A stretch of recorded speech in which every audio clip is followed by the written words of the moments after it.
Et un mot religion dans cette édition, cette fois aussi parlons de célébration. L'Institut catholique missionnaire d'Abidjan a célébré ses 20 années d'existence. C'était le lundi dernier au cours d'une messe organisée au siège de l'Institut à Abidjan, précisément dans la commune d'Abobo. Une action de grâce qui fut l'occasion pour les responsables de l'ICMA de faire le bilan de ses 20 ans d'existence. Walter Kofi et Augustin Kra. L'école de formation théologique basée en Côte d'Ivoire, dénommée Institut catholique missionnaire d'Abidjan ICMA, a 20 ans.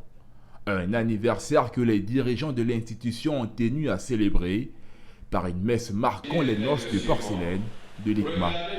Une action de grâce qui a réuni le corps de l'Église et les responsables de l'institution qui se sont donné l'occasion de revenir sur le parcours de ces 2 décennies. Une année jubilaire que le Seigneur nous donne la grâce d'ouvrir avec cette rentrée académique. Notre jubilé de porcelaine va se décliner en 3 étapes. La première, c'est l'ouverture, bien sûr.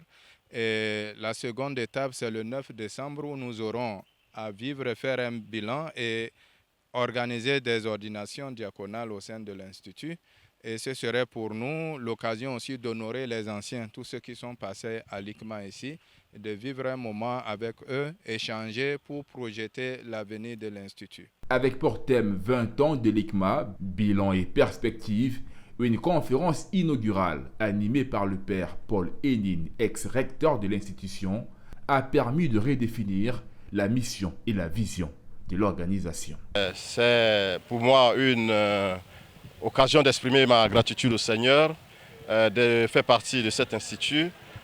Cette année marque les 20 ans d'ouverture de cet institut, qui était déjà d'abord le CFMA, le Centre de formation missionnaire d'Abidjan, et en quelques années est devenu un institut supérieur. L'ICMA, Institut missionnaire catholique d'Abidjan, situé dans la commune d'Abobo, a été fondé en septembre 2004 et accueille près de 300 étudiants et une trentaine de congrégations religieuses.